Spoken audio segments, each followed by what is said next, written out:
All right. Can everyone hear me okay?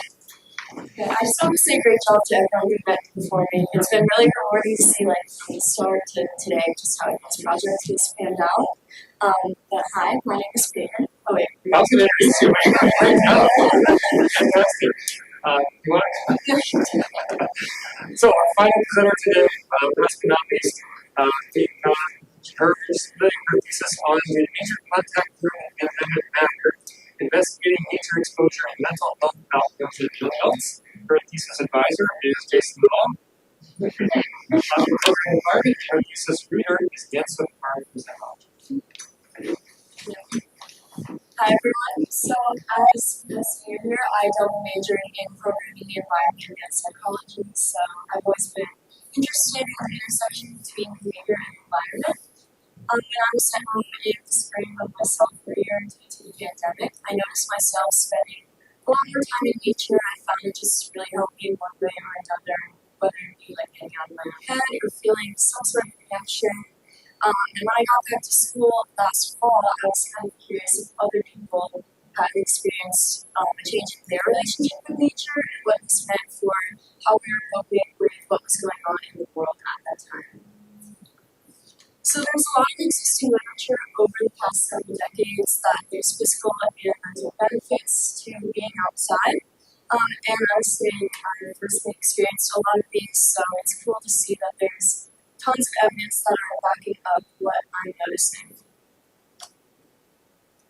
So the COVID-19 pandemic introduced a lot of uncertainty, fear, and disruption to daily life.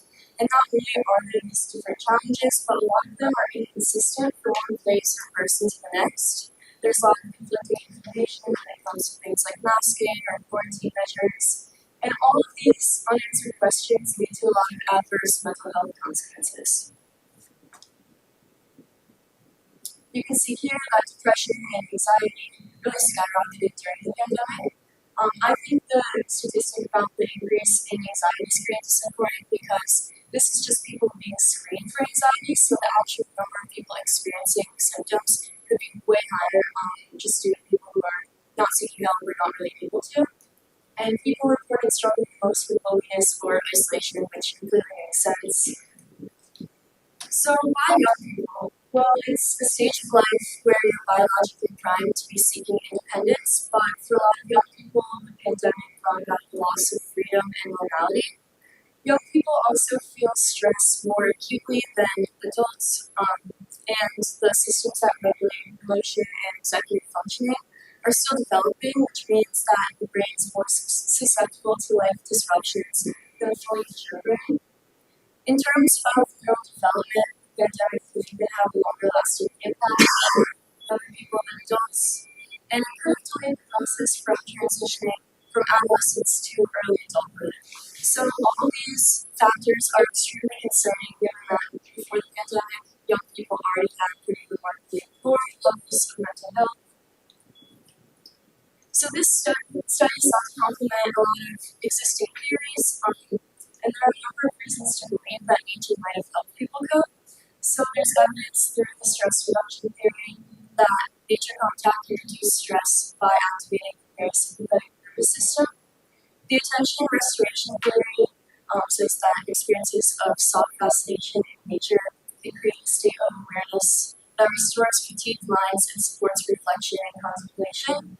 And lastly, there is evidence that feeling more connected to nature is associated with higher psychological resilience, which might help people bounce back from traumatic or stressful events.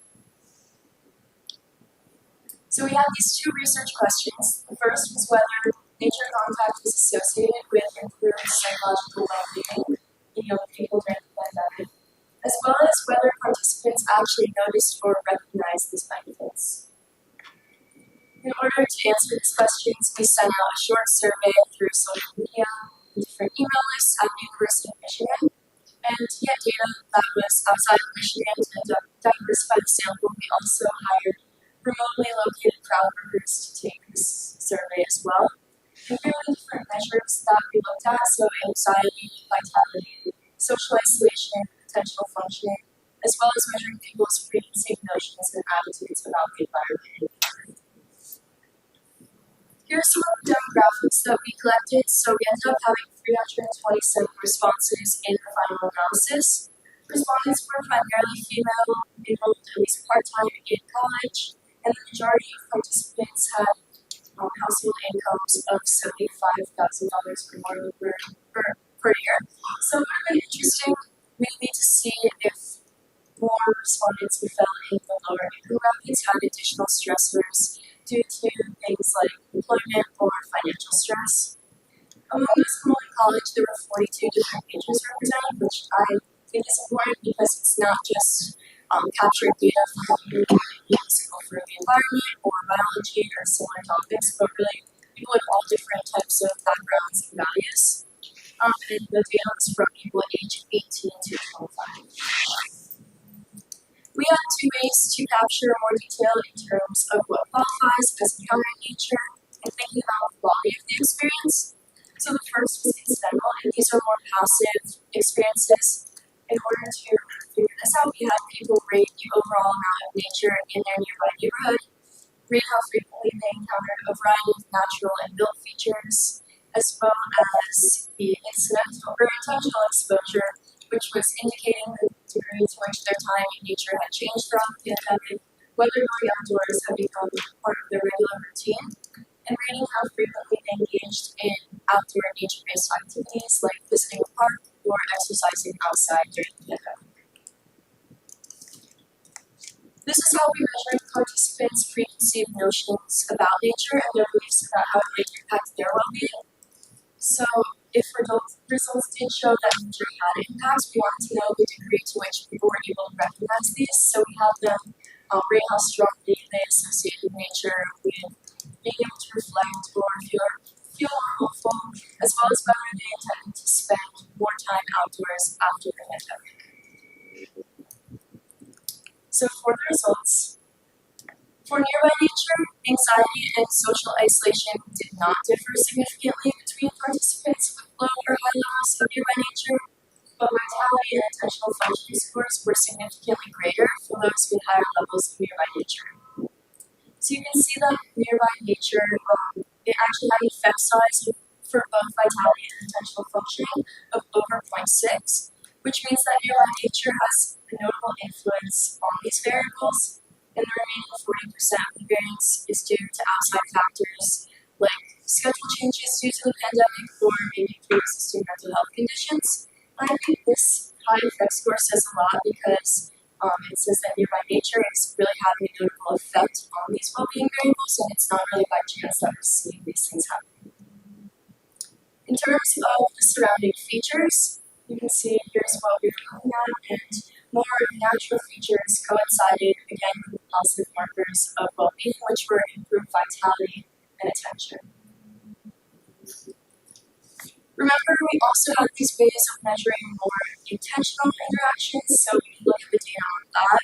Here we see significant differences again in vitality and attentional functioning for people who reported spending more time in nature over the pandemic, who indicated it had become part of their regular routine, as well as people who had participated in outdoor nature-based activities more frequently. In terms of attitudes across the board, most participants associated nature contact with benefits to their mental health. Over 75% felt that time spent outdoors helped them to cope during the pandemic. Over 80% indicated that they'd like to continue spending more time outdoors once the pandemic is over. And these results are consistent with the work of Robinson, who in a study last year found that 97% of participants who were visiting natural environments were reportedly doing so for a well-being benefit. So this suggests people are actively seeking out nature as a therapeutic response to the pandemic. So what does all this mean? We see that nature did impact well-being, and we saw that different varieties of nature exposure seemed to have impacts on vitality and attention in particular. What we didn't see was differences in anxiety or social isolation. And given that the research out there about nature's impact on mental health, it was surprising to see improvements in these areas. But this could be for any number of reasons, including the fact that it would have been really difficult for nature alone make up for the unprecedented levels of stress, anxiety, and grief brought on by the pandemic. However, we do see an interesting pattern where the more negative aspects of well-being, or anxiety and isolation, aren't really improved or made worse by nature, but the more positive aspects, vitality and attention, are being improved, which suggests that nature might be having a protective effect in times of crisis, since these improvements in vitality and attention could make it easier to tolerate more difficult feelings of anxiety and loneliness. We're also seeing that indirect exposure to nature does make a small difference, but really seeking out nature intentionally definitely is a bit more compelling for the results we found. And it seems intuitive that this would be the case, seeking out nature would have a greater impact. But this is actually an important point because it suggests that more passive, indirect exposure still makes a difference. And this gives us reason to believe that incorporating nature into more daily environments so people are coming into contact with it could have some really interesting benefits for people's well-being. It also suggests that you don't have to change your lifestyle in any major way, but you can find small doses of nature beneficial. So where do we go from here? If nature is boosting individual and community well-being, incorporating more natural features into urban environments just seems to make sense. But given that the results for intentional nature contact are a lot more compelling than more incidental interactions, it's important to include things like green landscaping, but actually thinking about different systems or techniques that could get people out into nature would be really powerful. So things like paths, trails, destinations. One thing that comes to mind is the High Line in New York City. So this is an area where there's gardens and paths built directly into the urban landscape. So it's really right there for people to use and interact with. The next implication is medical applications. So healthcare providers could use, based on the results, that intentional interactions with nature might improve people's ability to cope with stressors and improve vitality and attentional functioning. It might not be a standalone treatment for severe mental health disorders, but it could certainly be a supplemental strategy for stress management and coping. Lastly, if nature does deliver these benefits to people and we can explain the advantages of natural settings, it might be a less polarizing way to frame conservation efforts. So young people are facing different transitions, both big and small. Smaller, more diverse ones being maybe starting a new job or moving to a new city or graduating college. And bigger ones might be the different disruptions that our generation is going to be coping with around political issues and things like climate change. And lastly, I just wanted to give a huge thank you to Jason, as well as my reader, Nancy, in the site department. I couldn't have done any of this without you. Thank you so much.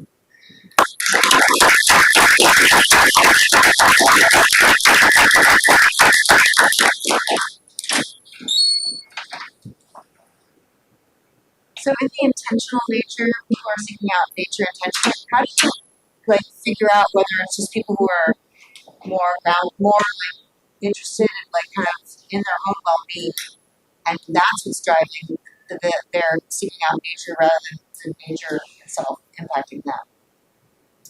That's a good question. I think that one thing we kind of struggled with during the analysis was that we had the question about did your time in nature change throughout the pandemic? But it would have been nice to have something a little more precise, like how many hours did you spend in nature before on average, and now during the pandemic, how much time are you spending?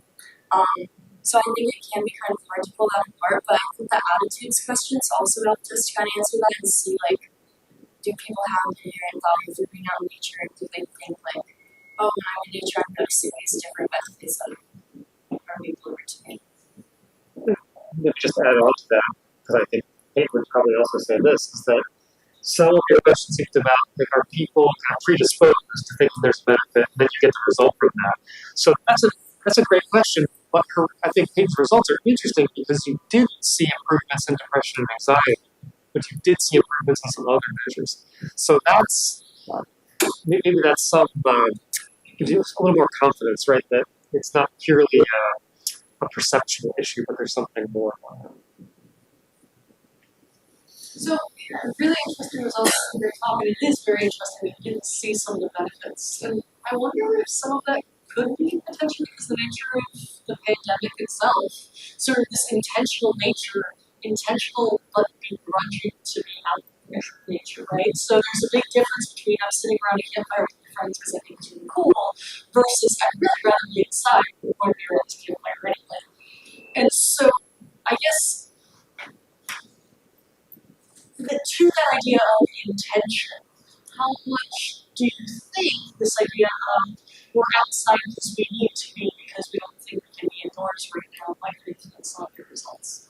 That's actually a really good point. And as you were speaking at it, I was kind of thinking like maybe being outdoors was one of the few times that you could be around people in like a safe way. So that might have been the reason we maybe didn't see as like compelling evidence for social isolation. Maybe people were their intentions for going outside were to go on a walk with someone. But yeah, I think it's a really important point to make, and the reasons for people being in nature during the pandemic might have been vastly different from times that we weren't living through the pandemic.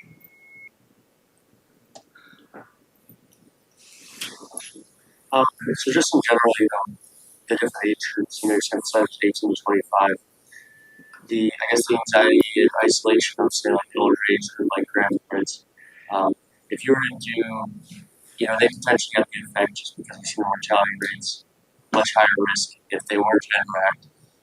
How do you think your results would look different if your sample size was, say, individuals over 60 years old? I think that's a really important point to make because for maybe younger generations like us, the pandemic wasn't as big of a health threat as much as we can't live our normal lives type of thing. I mean, for the majority of people, but I think for older generations, their life is disrupted in different ways, as well as that threat, wow, if I get sick, it could be really bad. So I think it could have maybe had higher levels of anxiety. I don't know. I think it'd be really interesting to do some sort of similar type of study with different age groups.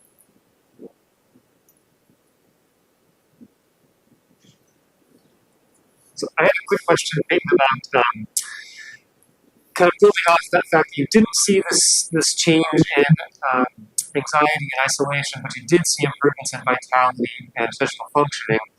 And it sounds like you're suggesting that in some ways the improvements in these positive aspects of well-being can still, maybe less directly, have an impact on things like anxiety and maybe isolation. But I wonder if you just talk more about that relationship. Why is that the case? Why might improvements in vitality or attentional functioning still have an impact on something like anxiety?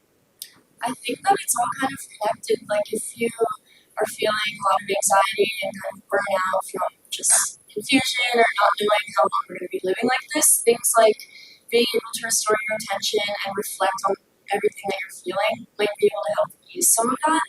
And the benefits might have not made people back to baseline and feeling good, but it could have had some sort of sense of helping people stay afloat and feel at least a little bit hopeful to make those things alleviated a little bit. But it's not going to be anything major suddenly all my anxiety is gone because I went for a walk. If that makes sense.